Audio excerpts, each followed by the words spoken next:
Well, hello everyone. Welcome back to Shutters and Speed. So where are we today then, Shutters, I hear you cry?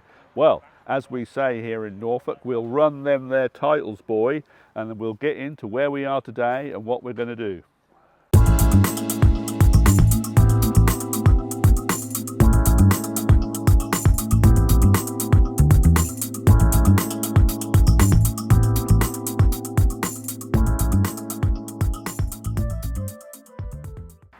Yeah, so we're here at Coates on the outskirts of Whittlesey with the Whittlesey Motor Cycle Club, and they're holding their show of the year here on the green at Coates, which is on the outskirts of Whittlesey, as we said earlier, and we're hoping that there's going to be a lot of bikes and everything that turns up today. So we're hoping that for a good day, and we'll hopefully have a chat with a few people and their bikes and see how it all turns out.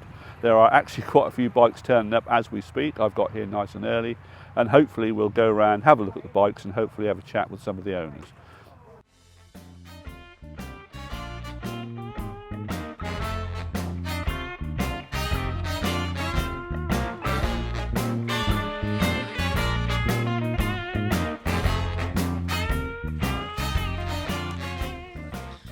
Yeah, so here we are. We had a look around one or two of the bikes already, and it's only about 10:15, but as you can see behind me there, I hope, there are quite a lot of bikes here already, and it's only going to get busier. And as we pan round to this corner here, even the Rozzers have arrived to give us keep an eye on us all, I guess.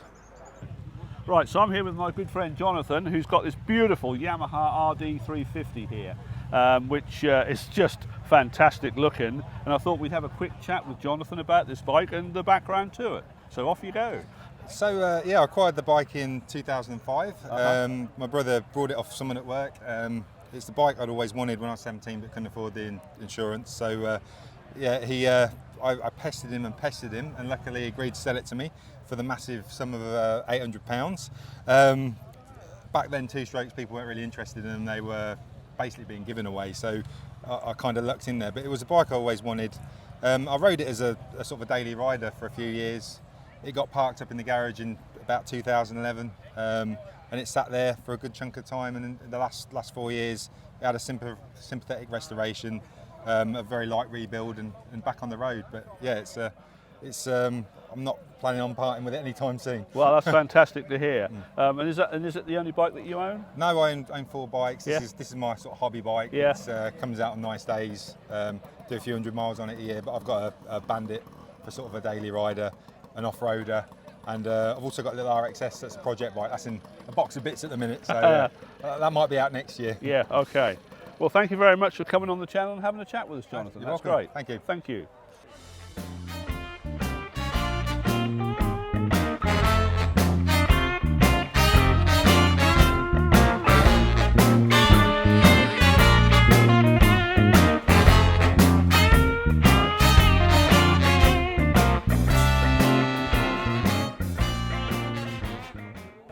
Yeah, so here we are with our good friend Andy, and he has got this magnificent Yamaha FS1E DX from 1977. 77, yeah. And he's going to come on the channel and have a chat with us and give us some idea of the background to this particular bike. So Andy, how did you acquire it? I bought off a chap in Walton on the Naze approximately 8 years ago. He wanted X amount for it. I offered him another price, and well, I actually went to buy it. He was a bit reluctant to sell it for that price, but his wife wanted him to get rid of it, and she did say to me at the time, if I paid the amount of hours he'd put into it, I wouldn't about afford it. That's interesting, that, because I think with a lot of classic bikes, you know, that they never get the time back. Do No. they? Yeah, No. but you know, anyway. No.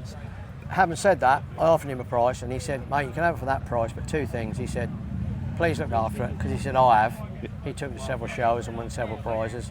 And he said, please don't tonight put it back on eBay for £5 grand. I said, no, I won't do that. I want to keep it, you know. Yeah. I had one when I was 16, so I saw this and I thought, right, I'm having it. So you were a rider of these when you were 16 as well? Yeah, I was, yeah. Yeah, 16 years old, bought my first one from Lawrence of Fowles in Kings Lynn. £209, and yeah, I loved it. It's just a wonderful part of my life. I'd go back if I could. It was freedom, wasn't it? That's what it was. Well, it was. Yeah. It was push bike at 15 mile an hour to this at 45 mile an hour. Yeah, yeah. And it just opened everything up. You could virtually go where you like, you know, within reason. And all my mates had bikes. We just had a great time. So this now is a keeper, I guess. This is a keeper. Stays in my garage, locked up. The garage alarm. It's up on the ramp. I go in there every day, just have a quick word with it, and my wife thinks I'm mad. She calls it the Bumblebee because it's black and yellow. I think very funny, but it's a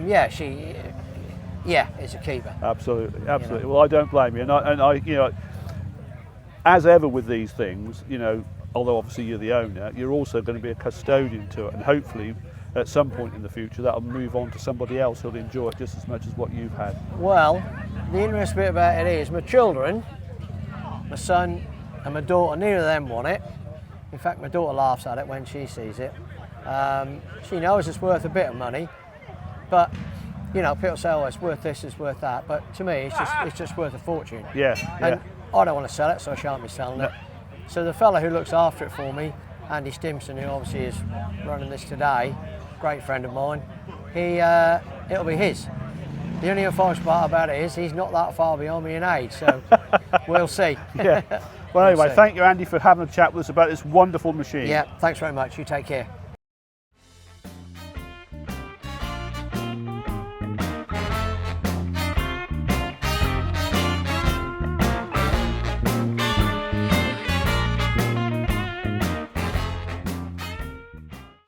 So here we are again. We've got yet another fantastic motorcycle to look at, and here's our good friend John, who's going to tell us about this wonderful Suzuki RG500. Now, before we came on camera, he did mention that he hadn't had it that long, but I think he's got a lot to say about it. So, John, how did you first come about this machine in the first place? Look, I've got 4 or 5 classic 2-strokes that I like restoring, and kind of the pinnacle is the RG500 in the 2-stroke world. Always wanted one, you know, obviously now they're demanding really strong money, and so I didn't want one that was immaculate.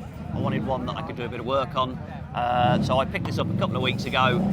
Always wanted one, managed to get the wife to agree to me having one, that was the big thing, and yeah, so the plan with this over winter, strip it, needs a repaint and a bit of tinkering, but on the whole, you know, mechanically it's sound.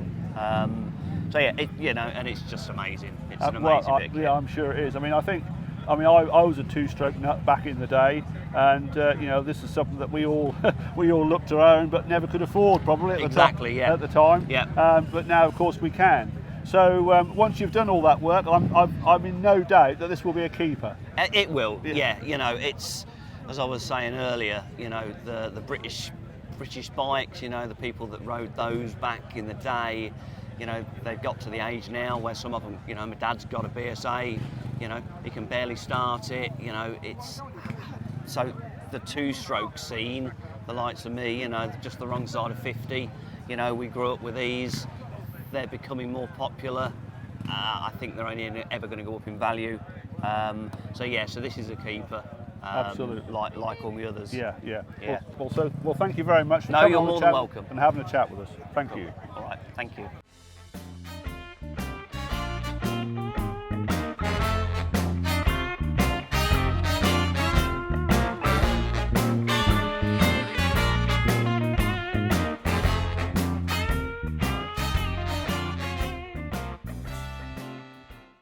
So here we are with Jason, who is the owner of this fabulous Z1300 we have in front of us here. And before we came on camera, Jason was explaining to me about the rather poignant nature in which he acquired this bike. So we're not going to go into that right now. But if we can just get a brief story from Jason about how he came by it and what you're going to do with it in the future, so to speak. Yeah, so I purchased this bike from a good friend of mine's widow. When he sadly passed away, she approached me as we sort of grew up together, me and John. He bought this bike originally from a chap in Scotland, and unfortunately when he passed away, his bike collection was sold off to good friends. And I bought this from Flo. She offered it to me. I've always loved 13s. I've had 2 of them. This is the 3rd one, and that's why I bought it. Love Z13s, and I love my friend, so that's why I bought it. And it's a ridden, not hidden bike. This bike is for showing people, not hiding away. So what have you got planned for it for the future? I've got a little bit of restoration work that needs doing in the winter. The crash bars on here and the rail at the back I'm going to have made out of stainless steel, and just a few maintenance things, few tired bits that need looking at, just mainly so I can ride it and take it to shows and show people. You don't see many of them around, and it's a lovely ride. I love riding this bike. Well, I can well imagine. I mean, I've never had the privilege of having to go on one of these, but I tell you what, I've always hankered after one. Very smooth. Yeah. Very smooth. Yeah, a very gentle ride. They'll still, you know, you can still get good speed out of them, but you've got to remember it's 38-year-old brakes. Well, I have had a go on several classics recently, and that is the one thing that stands out. The brakes. Yeah. And the suspension. Yeah. The suspension, obviously, compared to modern bikes. Yeah. I have 2 Kawasaki ZX10Rs, and the difference between the suspension and all the electronics. But then that's also what I like about this. It's what you see is what you get. There is no electronics. It's just you and a pair of skinny tyres. Yeah. Well, that's brilliant, Jason. So thank you for coming on and having a word with us. You're very welcome. Thank you very much.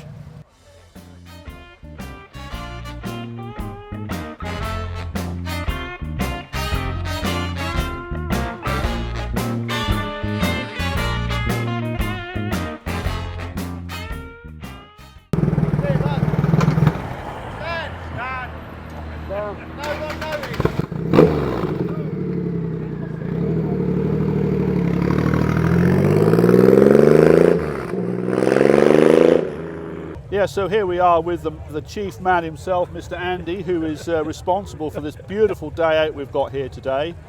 So Andy, could you just give us some sort of background to why this has taken place? Well, we're based at the local pub just behind us here. We meet every other Tuesday, and we've been doing this show for about 10 years. And we just thought it'd be something just to get together, get some bikers together, just have a day out, to drop in, no music, no nothing like that, just to drop in on bikes. People can come and go as they please. Yeah. And that's how it's all evolved. Oh, really. well, that's excellent. So how many years has it been running for? About 10 years. Has it really? Yeah, okay. about 10 years. Okay, and it does attract a wide range of machinery. Definitely. You know, it really is something else, right from sort of, I don't know, the early 1900s right up to present day. Last year we had a Brush Superior turn up. Really? Yeah. So It was probably worth more than what the rest of the yeah, bikes it was worth a lot of money. And just to Andy's left here, we've got the Mayor of Whittlesey with us today. So how are you enjoying the day, sir? It's just another biking event for me. I've ridden bikes since I was 6 years old, so that's around 74 years. So I've always enjoyed my bikes. I've got 3 of my own. I've always enjoyed motorcycling, always. Oh, so and it's second nature to me. So this is something close to your heart then? Oh, absolutely. Fantastic. Well, that's great to see. Well, Andy, thank you so much for continuing to put these days on for us all to enjoy. It's an annual event, so we'll be here next year as well. Absolutely brilliant. Well, Same time, same pretty much. End of July next year. So you can rest assured that there'll be the same people here as well. So thank you, Andy. Thank you very much. So we've come to the end of my day here at the Whittlesey Motorcycle Club's show on the green here at Coates on the outskirts of Whittlesey. I hope you've enjoyed this video. I know I have. I've enjoyed walking around looking at all the different types of machinery, some of which, as you can hear, are leaving now. And I have to say I've thoroughly enjoyed looking and also talking to some of the owners of these fabulous machines on show here today. And I hope, of course, that you have too. So if you have, I would hope that you would like and subscribe. And so without further ado, we will call a halt to proceedings here and now. And so until next time, as we say here in Norfolk, do you keep on a troshin', boy.